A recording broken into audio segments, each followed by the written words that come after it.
Hello, my friends. I'm back again. And as you can tell, I'm feeling even more excited and bubbly because my coffee is almost done. Fire is roaring, and I've got lots of hot water in the kettle. I just was reminded this morning when I woke up of a little ceremonial saying that I used to do, and I don't remember it exactly, but I don't know, I felt inspired, and it was something like, I see beauty within me, I see beauty to the left of me, I see beauty to the right of me, I see beauty behind me, I see beauty in front of me, I see beauty above me, I see beauty below me. And most of us, I think, have a challenge with one of those. But I think a lot of us, myself included, which is why I'm mentioning it, have the most difficult challenge seeing beauty within me. Because it's so easy to overextend yourself to others, rightfully or wrongfully motivated, overextend and forget about yourself, especially as a caretaker or therapist or someone like that that does it as a job. It's easy to burn out. And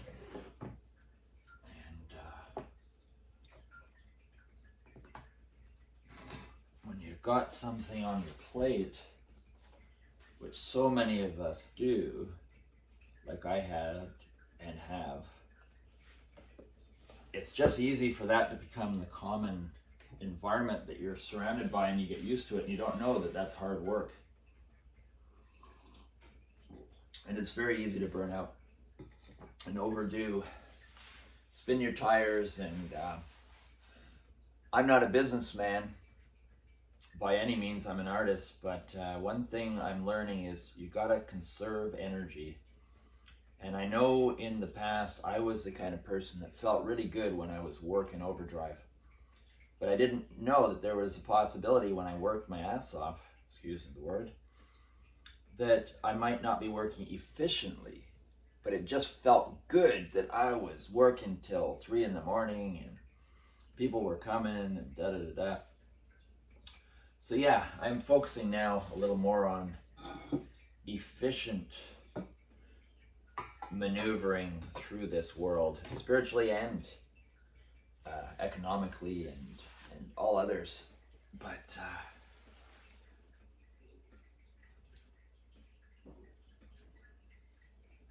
hopefully I'm getting smarter. Hopefully I'm getting smarter. Definitely pushing for all it's worth through this birth canal. And I'm doing it. Not I'm going to do it, I am doing it. It is happening. It has, in one sense, already happened, and I'm recapitulating. I like to kind of think of it that way, because then I feel like I've already succeeded. And the challenges that come up are just challenges for the moment, and they've already been figured out somehow and somewhere and some when. So that's another little thing I've been doing in my moments, contemplating or waking up, when falling asleep. But it's just a beautiful morning out there. It's not like sunny, but it's not super overcast. Reasonably mild. Got lots to do today. I have a courier picking up some tattoo equipment that was ordered wrong, and bringing some other stuff, and I've got to take my truck in for repair and trade it for the car for the meantime. Got to go into town and have a lovely, well-needed, after I trade in the car for the truck, go the other direction and have a lovely shower. And there's there's a pool that I think eventually I'm going to make use of. I got to find my swimming suit or something. But I want to take advantage of everything that's here while I'm permanently here. I've been doing lots of interactions with people who are interested in adopting or finding a home for my dogs, so that's been really good. But it does bring up a lot of emotions for me, even with the positive side of it. I did expect it would be emotional, yes. but it's going to be very difficult when they go. It's going to be very difficult when they go, and at the same time, very wonderful, because that I don't even know what that feeling of freedom is. Like the idea that I could just close up my place for a week and go somewhere and not worry about something. I think the only thing I'd have to be concerned about, and it's really not worth worrying, is if there was a power cut while I was gone and my freezer, and it was warm out and my freezer melted or something and all my stuff went bad. But that's kind of rare and I don't want to think about it, and because I won't be here to set the generator on and stuff. But these are all little things that will be figured out over time. This coffee is so good. So yeah, lots to do today. I did lots yesterday. I don't know if you guys checked out my post. YouTube took forever. Like from yesterday morning till this morning, it took to process. I don't know why. Every so often a video just takes them forever. So I decided rather than have it posted last night, I'd post it in the morning, which was appropriate for just the atmosphere and intention of the video. And now I'm just posting another little one. It's not so much depth or anything, but it's more just a casual hangout and have coffee with Damon video. So yeah, if you guys have your coffee in hand, cheers. Here's to stimulating the brain before your day starts. Oh. But yeah, I am thinking of, I'm working towards the idea of finding somewhere to work out of in Toronto, somewhere to work out of in the Guelph Fergus area, and maybe somewhere to work out of in Ottawa. I don't want to spread myself too thin, but kind of like going back to what I was doing, but I don't think it's appropriate to work out of people's homes, because I just find as giving and caring as people are to offer their home, and it's in trade, so it's not like I'm just doing it. I was doing it in trade for Tattoo Time, but I think I need to rethink it, because even if someone is gung-ho about that, it's such an imposition for like a week to have me living there and each day a client coming. They're nice and quiet, that is true, but it's just the presence. It wouldn't be so bad, I guess, if the person was gone for a week and I'm house sitting. I think that would probably be a better arrangement, but how do you set those things up? So I'm kind of rethinking everything. I don't know. I don't want to work out of a parlor. It's not my atmosphere. It's not the vibe that I want. That's very important. Even the idea of working out of the city kind of compromises my ultimate studio environment that I'm creating. And I would strongly encourage those that are tempted to have a session with me in Toronto, go for it. But if you're able to at least have one session up here at some point, because really this is the ultimate experience. Everything that I've done, everything I've learned, experienced over 40 years of doing soul prints has brought me to this. It was always done in the wilderness. We were at home in the wilderness once upon a time. I have to remind you of that. I have to remind me of that. And now most of us are so estranged in this environment, even the idea of not having all the fancy stuff, and I'm included. I like my luxuries. I do. I like my lovely clothes. I like my lovely showers, baths, bubble baths. Just the whole little spa experience that we've become comfortable with. I had a steam unit put into my shower in our bigger place that we lost, and I loved it. I had a steam twice a day. And when I didn't, I had a bath.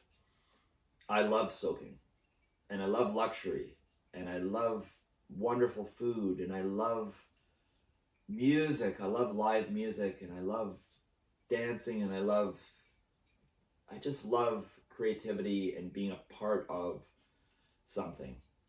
I love sitting around having coffee with people. I love community, and I guess I'm expressing all the things that are coming out of my pores as I'm defrosting. I feel like a tree in the spring as it defrosts and the sap starts to move through its veins. I don't know if a tree feels a little bit of pain as that happens or what it's like for a tree, but for a human, when circulation comes back, it's both beautiful, pleasurable, sacred, and also painful. But I'm embracing it, and I'm embracing the difficulties, and I'm embracing the challenges. And I think I mentioned in my video yesterday what I'm really trying to do, and I use the metaphor of the caterpillar in the chrysalis being eaten by the imaginal cells of the butterfly. And it really works for me. I don't know if it works for you, but I'm in that place, almost if I have my hand here. So if I have one eye, my right eye open, and then close that and have my left eye. Well, my left eye open in this case would be this would be the caterpillar consciousness. So with metaphorically speaking, with my left eye open right now, I am seeing the world through the caterpillar consciousness. So I am worrying about things. I am stressing out over stuff. I'm wondering if this will work or won't work. I'm thinking of all the worst possible things. I'm trying to find security. I'm trying to find safety, and I don't feel safe. And then if I close my left eye and open my right eye, I'm seeing the world through the butterfly. And I just cannot wait to stretch my wings and let them dry out and fly. Like, I don't know what it's like to fly. I want to fly. And what I'm in right now is this place. And sometimes the eye of the caterpillar opens and it shadows or eclipses the butterfly. And I go into a little stupor of worrying and fretting and stuff. And other times I really work at it.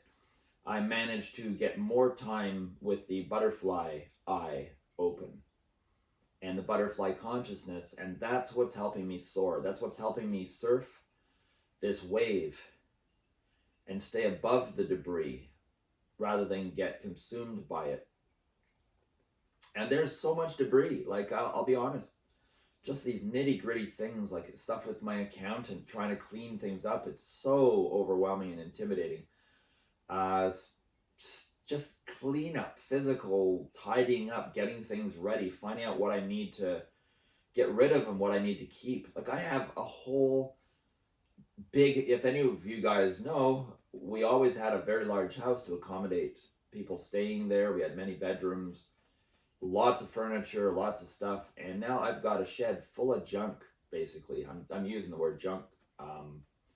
In the eyes of the butterfly, it's kind of junk because I could do without all of it. But my job is to sift through it, and it's been difficult because everything I pick up in that shed, 30 by 60 shed, is a memory, is connected to my memory of the caterpillar.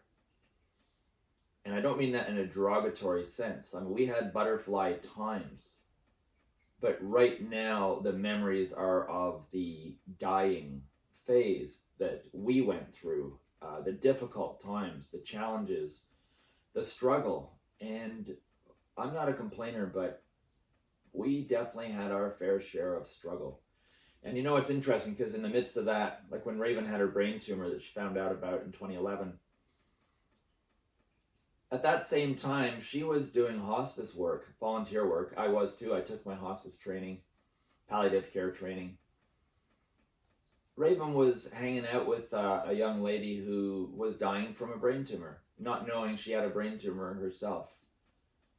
I don't know, something very beautiful about that and kind of tragically odd at the same time. But anyways, lots of caterpillar stuff, lots of butterfly stuff in our past. More butterfly than caterpillar, even though the last 20 years were the worst, but the last 5 years were absolutely excruciating if I allow myself to think about it.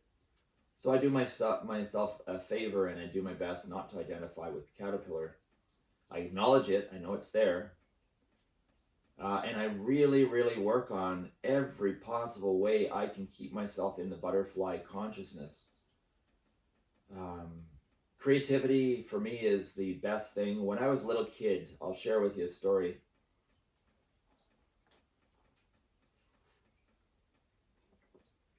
Oh, I didn't have a great childhood. Grew up on a farm. I mean, I had great times, great memories, but my father was very abusive. And, that's just where he was. I don't blame him. He was just stuck in that rut.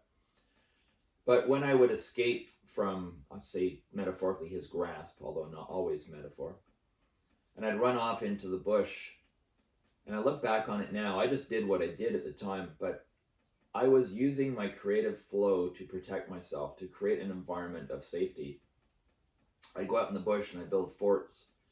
I'd create tree forts, I'd create forts in the ground, I would build things, I would look for, I had this thing about rocks and minerals. I had my little rock and mineral book, and I go hiking off into the fields and searching for that gem with the sparkles in it. I don't think I ever had the rock exactly correct with matching with what's in the book, but if it sparkled, I loved it. It was a treasure, and that kept me focused on the butterfly, not knowing it.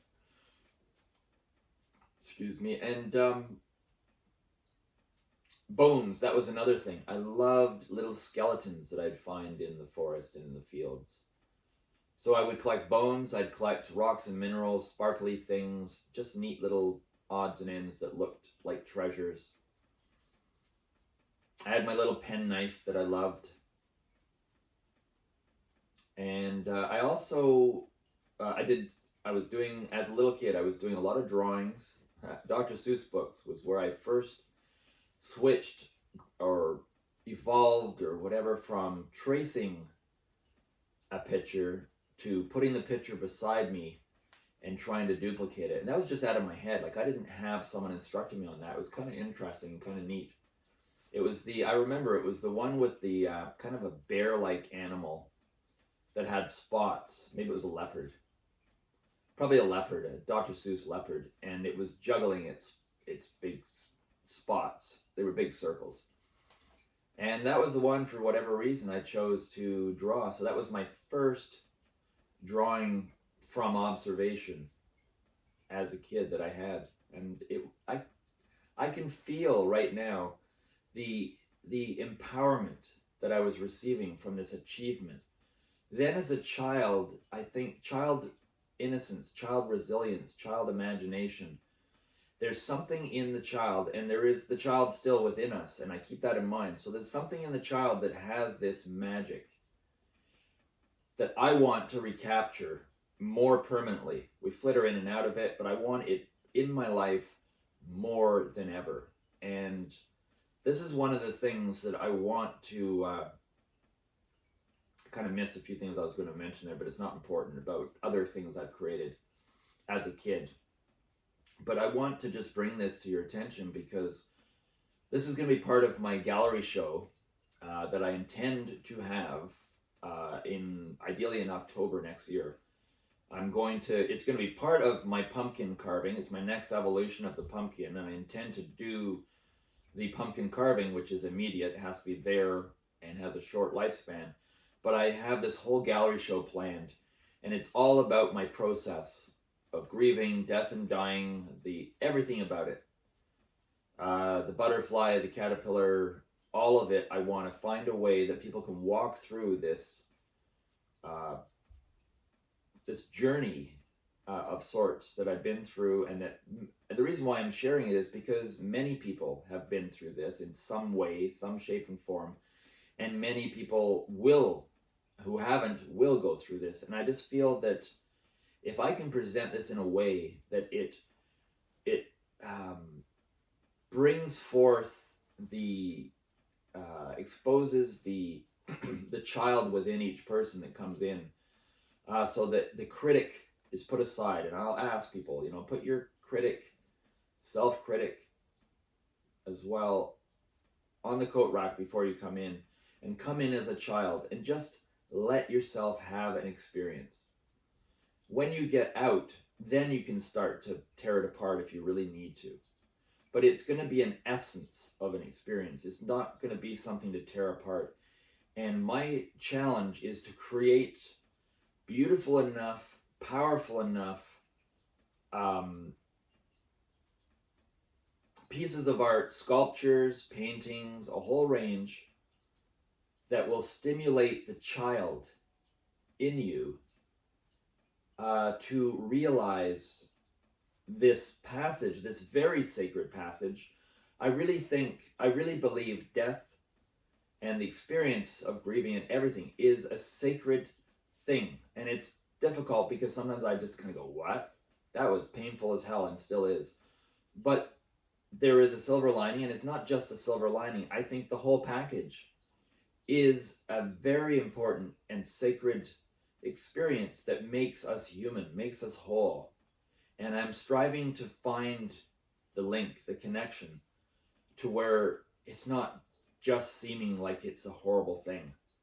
So this is part of what I want in my show, is a way to get across to the child within, the innocence and the love and the creativity and the wonderment and the magic, to keep that as you, whoever is walking through this and taking in the experience.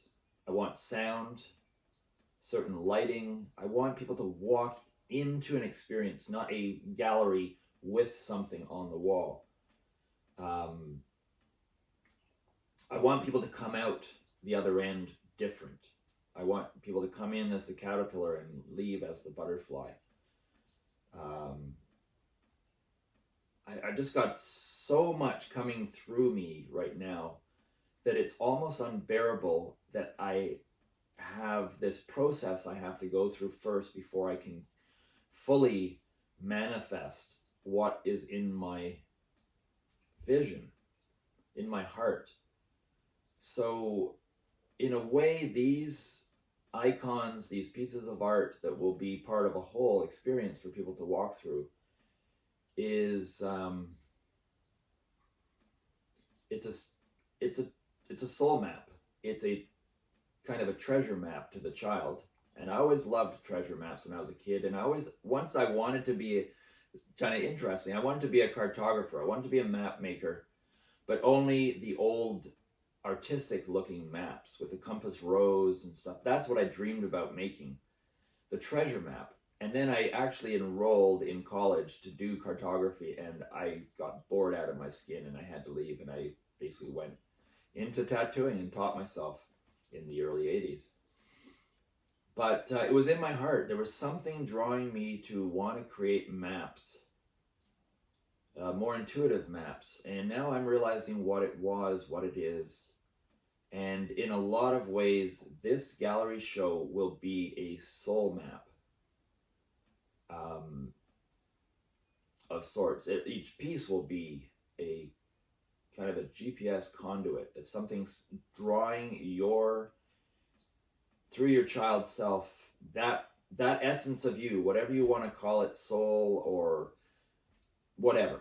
It's not important, the word, but I'm using words just because otherwise I'm not going to be even talking, and then how do you interpret that? So I want this experience. I'm really aiming high, I know, but this is what I feel I need to achieve in this experience for you and others to walk through and experience. Is I want to create a full heart and temporal shift. I want this experience to cause people to be brought much more back in contact with their child, with the creative self.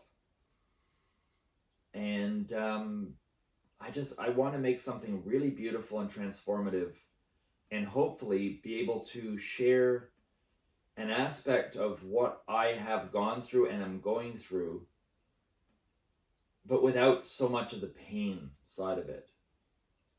And I guess one might say, well, if the pain's part of it, then how can you have a full experience if the pain's taken away? And I guess that's true to some degree. But I think in capturing the child, or percolating and bringing forth the child within each person, something magical is happening right there, and I can avoid the need for the pain aspect. I think your imaginations will always bring up an element to that, so I think that's good enough for now. But anyway, so that's what my plan is. It's coming from the heart. It's coming from my soul. And it's a need. It's an absolute driving need that is a little bit overwhelming. At first, when it started to unleash, I felt anxiety. I didn't even know what was coming forth. And I just went, why am I feeling this? Like, I feel like I'm waking up, but it feels uncomfortable. And I was getting overwhelmed. And I found until I could process it and start to unfold in front of me what was coming out of my pores, that's when the discomfort started to ease as I knew what it was.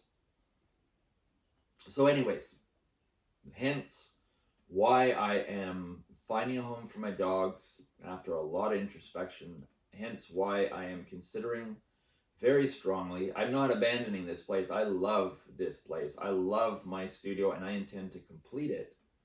And to complete a little cabin for people to stay in, get a nice little outhouse, and then I think right after that would be my outdoor wood-fired sauna. It's going to be a little luxury retreat, so one family or one person at a time can just immerse themselves in the beauty of this retreat space and the full experience that I intend for people to be able to have. And then also to have that freedom, if I was called to do a talk, a slideshow, a presentation, whatever, for a high school, for a college, for an art institute, an art club, a library, whoever, I could pack up within a few days, as long as I don't have appointments on those days, or book it for a little bit further ahead, and I could go off and do this presentation freely. I could come into the city or another town or wherever and do a week or 2 weeks work. I think it would be nicer to do 2 weeks of work, so I'm present more often, or at least half and half, for people. And I need to rise above the rubble that I have been in. And on a more practical level, I've spoken to a really good friend, tattoo artist in Europe, and some really good friends out here who are aware of what the pattern has been with me. And they said, when you were in your heyday, in your limelight, when everyone knew about you and the success was so intense and you had every Now Magazine award, best tattoo artist in Toronto, and you were winning awards around Europe and the States, every convention I went to, I'm not patting myself on the back or throwing ego around, but it's just fact. I won just about every award I could. Every tattoo I entered, I won first or second. If it was not complete, I usually got second. And I was in magazines. I got loads of TV exposure and coverage. And then I just got absorbed into, and I did a lot of movie stuff. I did a lot of TV stuff as well. And then Raven's illness just consumed us both, and we didn't have the time to even be aware of how we were slipping into obscurity on some levels as far as outside of my community. And like my friend Danny in Ireland said, he's spoken to people young tattoo artists who are doing dot work inspired by me, who don't even know I exist, because they were maybe 10 years old when I was going crazy in Toronto. And they just don't know. They don't know. So he said, you have to get yourself back there, but in a new position, a new place. So that's my intention, is it's time to fly. It's time to spread the wings and do what my soul says I need to do and to reach new heights. So I'm going to be aiming, he's given me a list of magazines to get into. I've got a lot of work. I've got a lot of work ahead of me to get this exposure. My gallery show eventually in October. I don't know yet. Those are the things that I'm thinking of that I have to do in the next while, aside from all the closing up of the mess that was created, the rubble from what I call the crash landing.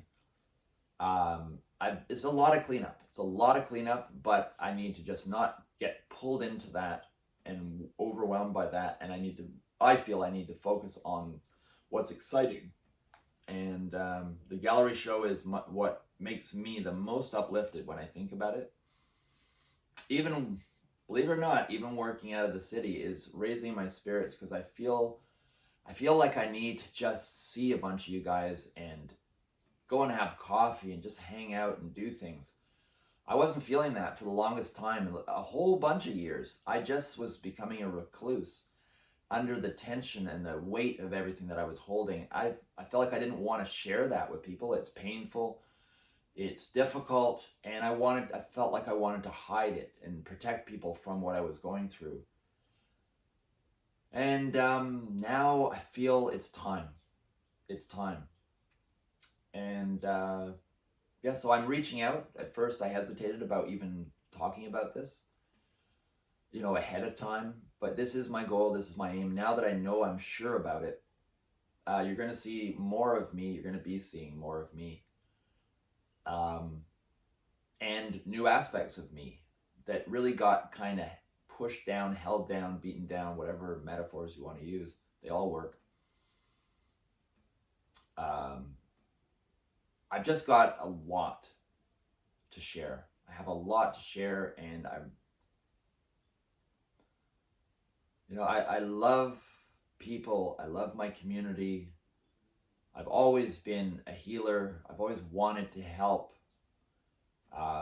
I definitely think when I was younger, I had major boundary issues, and I kind of overdid. I spread myself too thin, and then I lost the value of what I could have done to its max. I still, because I was young, I was able to provide a lot. Like back in Toronto, Raven and I, as Urban Primitive, we had events. Like we had a 6,000 square foot studio, as I mentioned in my last video, I think, in Spadina and Adelaide, above the Royal Bank. No, was it Bank of Montreal? Yes, Bank of Montreal. And oh my God, any of you guys that remember it, we inspired, I can remember, New Tribe on Queen West. They got their name from me. At one time I was chatting with Mikey, who first had it. And I was saying to him, we're having coffee, and I'm saying, a new tribe is forming. Like, I was just talking about stuff, and he goes, New Tribe. I like that. And then, weeks later, there's New Tribe opening up. And that's beautiful. That's wonderful. These are all people. Stainless Studios, I remember, popped up. Loads of the piercing studios that first opened up were inspired by us. They were all people that came to our events that we threw. We had a lot of, everything was for awakening, for healing, for spiritual awakening, really. I won't go into any of the details. And then we had our other parties as well that were just kind of open-ended. We were really lucky too, because we had Toronto Tabla Ensemble right across the hallway. And we knew most of the young guys and girls drumming there. So half the time they'd come over and just drum, because we had this beautiful big space and a lovely atmosphere that we created, and loads of drummers. So we got to have these drum circles that were phenomenal. Oh my God. And everything, like I said, was geared towards healing in some way. So we created a massive community, a massive following of people that always came to our events. We had iMagazine, Stephen Lungley, his name was, who did the photographs for it. He practically lived in our studio. So every iMagazine that came out had something about us. So we were like constantly stimulating Toronto, at least those that were interested. We even got voted by, what was it called? Toronto Life magazine, I think it was, in their own way, because they hated tattoos and piercings, but they still had to give us credit, and they voted us the best body mutilation studio in Toronto. That was wonderful. Yeah, a little bit of judgment there. What do you think? Another aspect of Raven and I, and what we drew in with our energy, was, or what we attracted, was such a wide range of creative people. Like every type of person. We had archaeologists, we had anthropologists, we had through Raven's connections in university, she was studying for becoming an anthropologist at the time until she had her car accident and couldn't multitask anymore and had to redirect. We had crazy museum collectors, you know, people that collected shrunken heads and had their own private museums and stuff that I would take people for tours of. I was, as Urban Primitive, representative of Urban Primitive, we would bring in or help in some way bringing in certain artists and photographers related to tattooing. Mark, oh gosh, I can't remember his name. Photographer, really well-known photographer that followed Paolo Zuluape, I think his name was. Samoan artist. And so I helped work on that to bring him in, and then I took him around to the museums and friends' places to entertain him and out to dinner and stuff. Like we were active and we were doing stuff a lot, bringing in that which we felt was important for people to be exposed to. And hence, anyways, by contrast, getting overwhelmed and bogged down by challenges in life that happen to everyone, we slowly sort of slipped into a place where we really didn't make any effort for exposure at all. In fact, we kind of went the opposite and just became really quiet and basically reduced our community of sorts down to the real hardcores that always come back. And you guys are the ones that I have the most love for because you've stuck with me. And you have, I can't even explain the feeling that comes to me when I think about that and that support and that love. And for sure, it was reciprocal. We were both supporting each other. I'm not saying you were carrying me or anything, but I am so fortunate to have had and to have that kind of support from you guys, that kind of love. This is what has carried me through, I believe, this very difficult time and just cradled me. And when I've hit my darkest, deepest spots, it's this energy that has really, really helped me through, because I think I would have hit a deeper bottom still. Or I hit the same bottom, but I hit that deep bottom, because the bottom is the bottom, I think, with maybe like a nest, you know, with a little bit of insulation, a little bit of softness to soften my impact. Maybe that would be a better metaphor for it. But anyways, gratitude. I am so grateful for everything in my life. And I choose to say I'm grateful for everything I've experienced. I do not want to go back on anything. I am choosing to say, from my higher self perspective, from the butterfly perspective, I'm grateful for even what Raven had to go through and what I had to go through with her. Because somehow I believe somehow, these painful and difficult experiences, if you want to use the soul as a metaphor at least, we chose before we were born into these bodies, Raven and I, we chose, I believe, to have to go through these things, and luckily not know until it happened because it brought us to deeper experiences that we may not have understanding for on the caterpillar level, but our souls know. And they went with it. Raven, I got to see the beauty in her as she was dying, basically, in all practical terms, and how she was able to adjust and let go to what she identified as her calling. And I remember this, I'm sharing some really deep things with you guys. I asked her, I said, Raven, if you were able to change everything and you could just be completely healthy and know you would live a healthy life until you're in your 90s, would you do it? And she said no. Without a hesitation, she said no. I have a calling. I know my calling. I'm not about to turn back on it now. It's a deeper, bigger, greater truth than this little gritty part of reality that we're in. Often with our consciousness, that I'll call it the caterpillar. And it's no less beautiful. It's an important part of our lives, but It is what it is. So Raven embraced that, and she embraced the grit, and she embraced the grace. She was the grace, embracing the grit in so many ways. So I'm sharing this because I want to get across, if possible, that there is beauty in everything. So when you feel discomfort and you feel pain created by anything, an emotional discomfort, a physical discomfort, remember, please remember, that discomfort does not always mean something is wrong. Often, and we've been trained into this by accident, not intentionally, but luxuries come with a cost. Luxuries come with a cost. They create a comfort. We all want them. We all have them. But they are a bit addictive, and they can shut us off from what and who we are within ourselves. And I don't know. I don't have an answer. How do we work through that? How do we awaken other parts of ourselves that have become latent and unconscious and asleep? Without invoking discomfort. I don't think there's a way.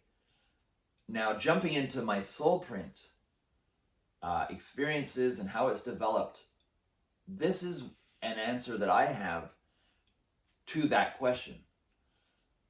I remember reading Janine Sanderson's book. She's a hypnotherapist, a phenomenal hypnotherapist. And in her book, this was just before she came for a tattoo, and I thought I better know something about her. So I read her book, and in it she said, trauma is the most powerful agent for change and transformation. The only problem is you can't control it. So you could become worse off and just locked into patterns of trauma and PTSD and whatever you want to label it as. Or you could just see the light and you could come out as an Eckhart Tolle kind of person, and just everything is beautiful and everyone follows you around and goes, wow, what else do you have to share? And when I read that, it just triggered an third eye-opening experience. And I'm like, oh my God, that's what I couldn't put words to with the soul print experience. I'm not using the word correctly, but you'll get the gist of it. I feel the soul print experience, which is not the finished product. It is the whole experience from the moment you conceive of the idea that you need to do this. It started. It's a growth and birth experience, just like any birth is.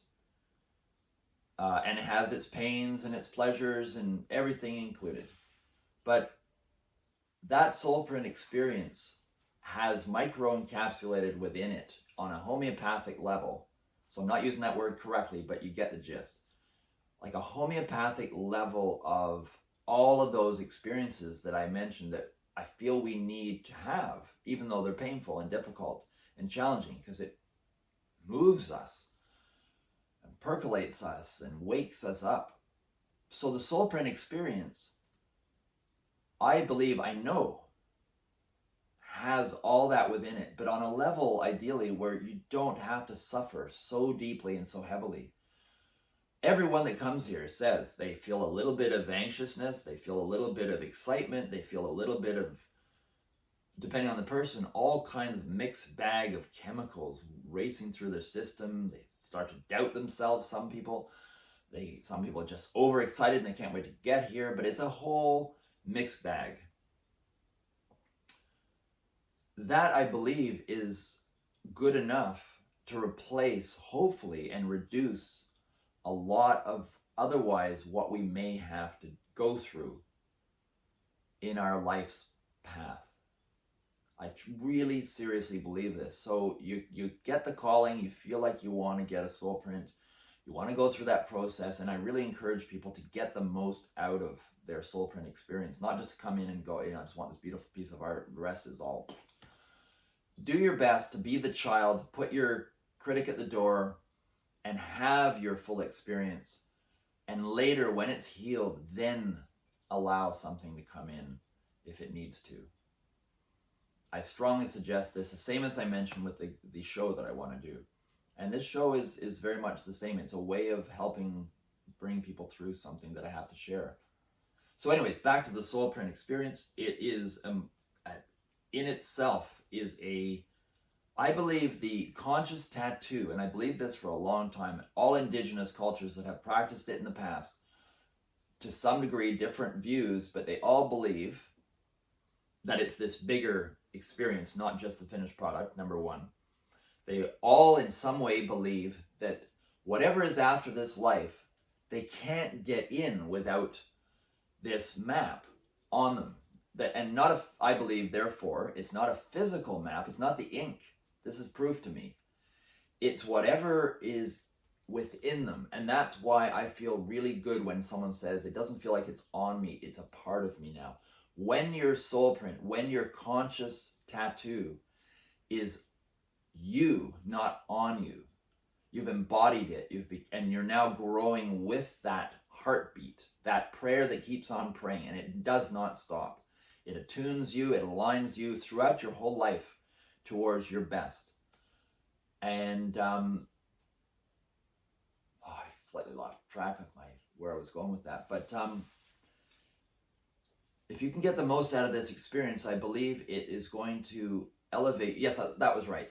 I believe it's elevating you, but I'm going back into indigenous cultures. So they believe that map of sorts, I'm using the term, that soul print, is necessary. It's their life expression throughout their lives. It's stages of their development and membership in the tribe, whatever, their individual elements.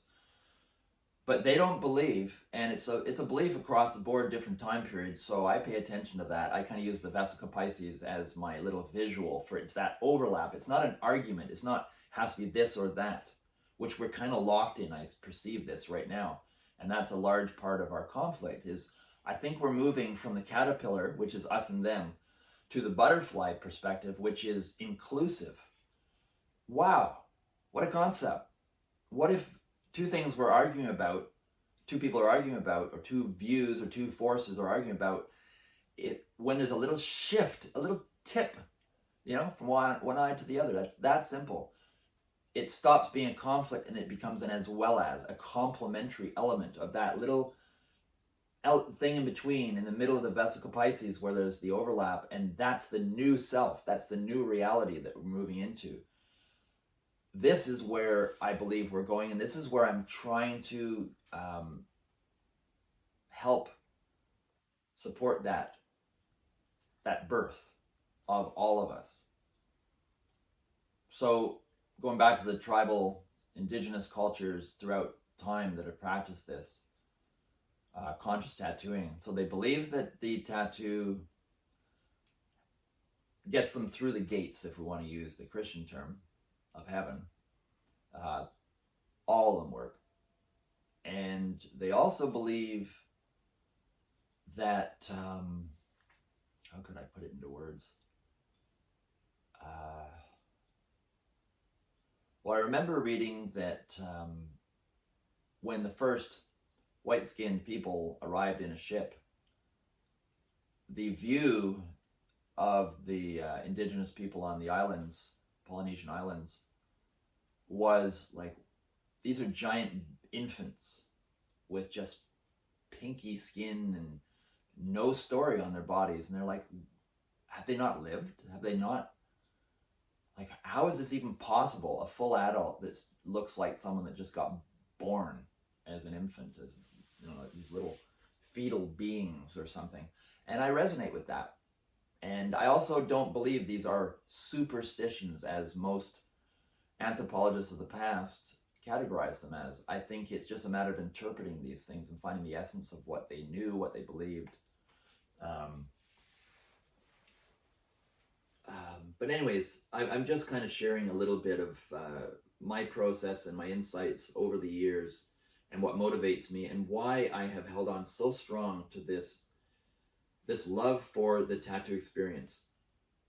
What it has brought me to come to realize and believe, in a sense, I believe the conscious tattoo and versus the unconscious tattoo, if you look at that as a unconscious tattoo is a sleeping element, and the conscious tattoo is something that's awake. In a way, and I've struggled with this to figure out how to put it into words, but I feel that the conscious tattoo, the soul print that I call it, is a consciousness. I mean, different. It's not a living being until it's supported by your system. Then it is. But it is a consciousness that maybe like a sleeper cell, that when it becomes conscious, it becomes conscious a part of you and wakes up your, I'll call it your soul, wakes that up and starts. And that's the prayer that keeps on praying. That's the heartbeat that aligns with your heartbeat. It's the universal heartbeat that aligns with your heartbeat and jumpstarts it if necessary and gets it into rhythm. And I believe that's my intention anyways. And I believe that when I do my heart coherence work, where I align my heart with the heartbeat of the person in my chair, and with that heart coherence and the resonating between us and that alignment, I'm, in a way, I'm not doing the tattoo. I'm tuning in and channeling that person's soul need. And that's where I think when I achieve it, someone says, well, it's not on me anymore. It's a part of me. And that's also why it often triggers people. If there's something in them that's not quite there, quite ready, it will move those things as gently as possible, but sometimes necessary, and it's not comfortable. I've had clients who right after just go, oh my God, and they panic. Something is just weird. And I think that's the caterpillar freaking out. And then they either right there while they're in the chair, they go from a mild freak out and like, oh my God, it's just overwhelming. This is so big compared to what I'm used to. You know, whatever the thoughts are, this is like they came expecting a shift. They came expecting the magic. They came expecting all these things. But then when it happened, really happened, it overwhelmed them in many cases. Other people don't get overwhelmed. Everyone's got their different process. So I'm just sharing with you some elements that have inspired me over the years, but also show how real this is and how real our potential is, and how much we are, I believe, really stuck, many of us, really stuck in a small percentage of what we could be. And there's no conspiracy theory here. I've let go of any of that stuff. It really doesn't serve us. What I believe is just naturally, it's a part of the process of life. We seem to need to forget ourselves in a period of our life to enable us to have the experience of remembering ourselves. And it seems to have to happen. As painful as it is, we need that experience. So I just trust that it happens. You know, society, I mentioned about all the luxuries and things that are great, and they come with a little catch. They also kind of lock us into a larval stage of our potential. And we just kind of lock into it like a lockstep in many cases, and it's comfortable and it's cozy and it's wonderful, and you know, we get a good cash flow going or not.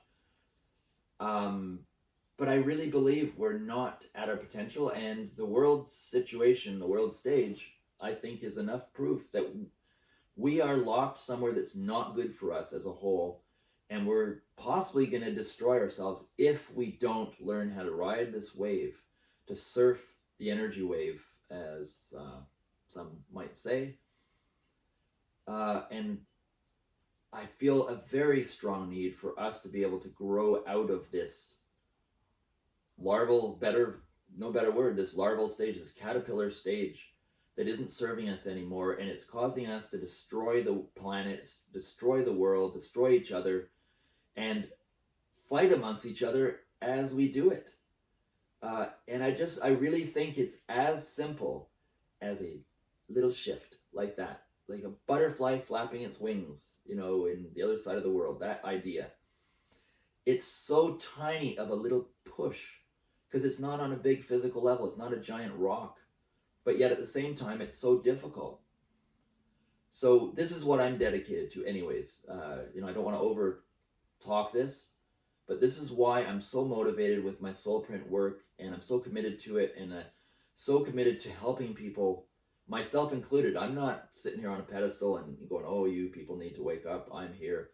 No, I'm with you. I am on my feet, blisters and all, walking beside you in this difficult phase of being born, being really born, being reborn, whatever you want to use the term for it.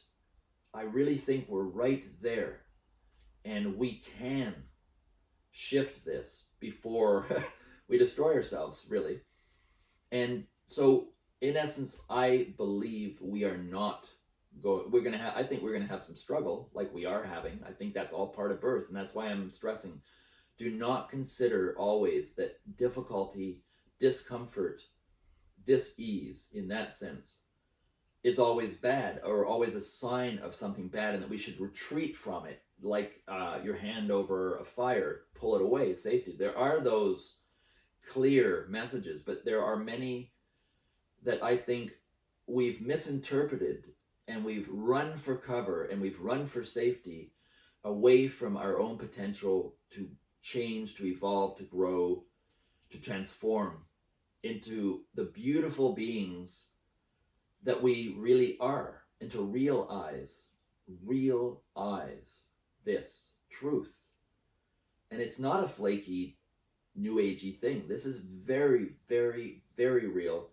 And those that have had that experience with me, Lady Kelly, just my last tattoo, soul print I did, had that full experience. And I'm hoping she'll, if she hasn't already, shared her experience and these realizations that she had.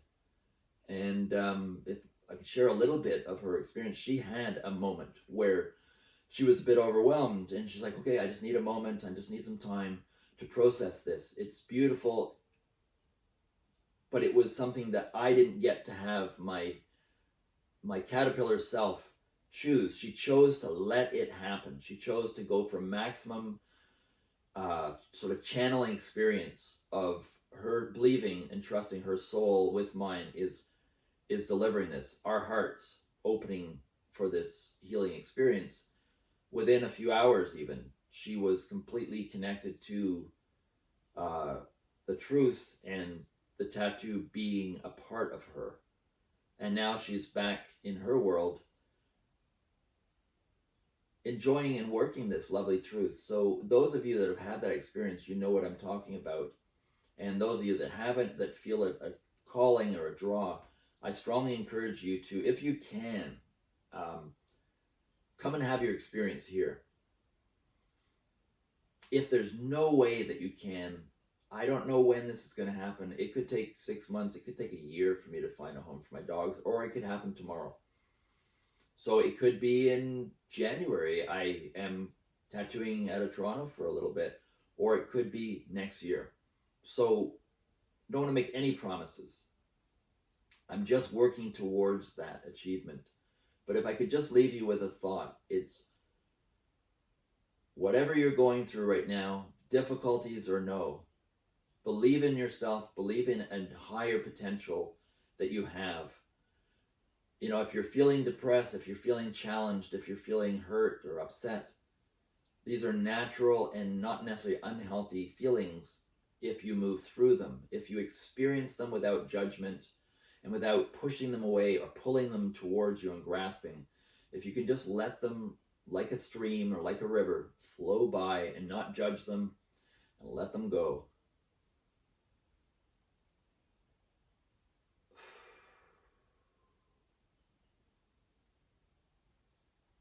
I think it would help a lot. So there's my message, for whatever it's worth.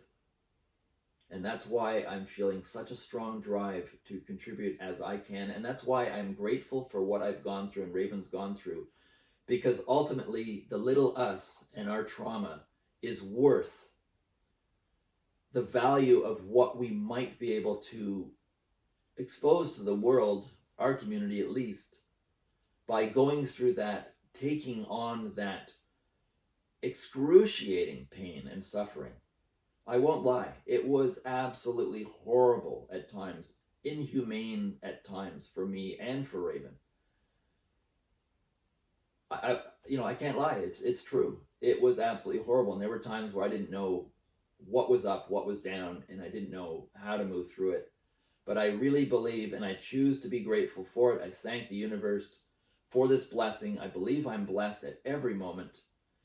And one aspect that is the blessing is that I can then, through my talents, find a way with its challenges to share that in a manner with humanity.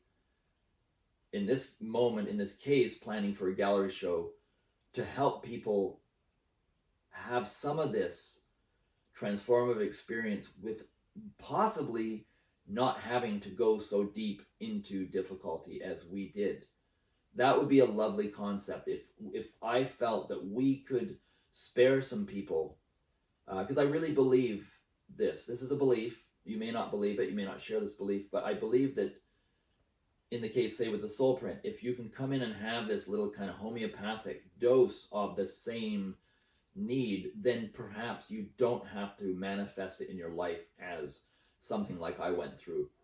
So if I could save people these extremely painful experiences because they've had this other experience is not so bad, and therefore it replaces the need. It's not going to put you in a place where nothing ever is difficult, but it can really help, I think, streamline your experience and move you on to bigger and better things, and not have you stuck, or at least prevent a stuckness. And the stuckness always comes with everything. There's always a chance that you don't move through it smoothly. And that's another aspect that I'm grateful for, is somehow I got through this. I don't know how. Like, there were moments last year where in my trailer, my furnace broke at minus 32. I was living in a shed in a little wrapped bed, wrapped in plastic and blankets, like a cocoon. Many of you that watch my videos know, or you can always go back and see if you ever wanted. I look back and I can't believe I actually did it. I guess it's necessity, right? And the drive to survive is very real. But I don't want to go there again. I don't want you to have to go there. And this is a large aspect to what I'm doing. So on that note, I think I've, at the risk of over talking something, I think I've said everything I need to say. My coffee is almost done, and I hope you guys get something out of this. And I welcome feedback. I welcome comments. I'd love your comments, actually. Anything you have to share, I would love to hear. Thank you so much for listening. I really appreciate it. Sending love. Have a wonderful day. Have a wonderful week. A wonderful end of this year.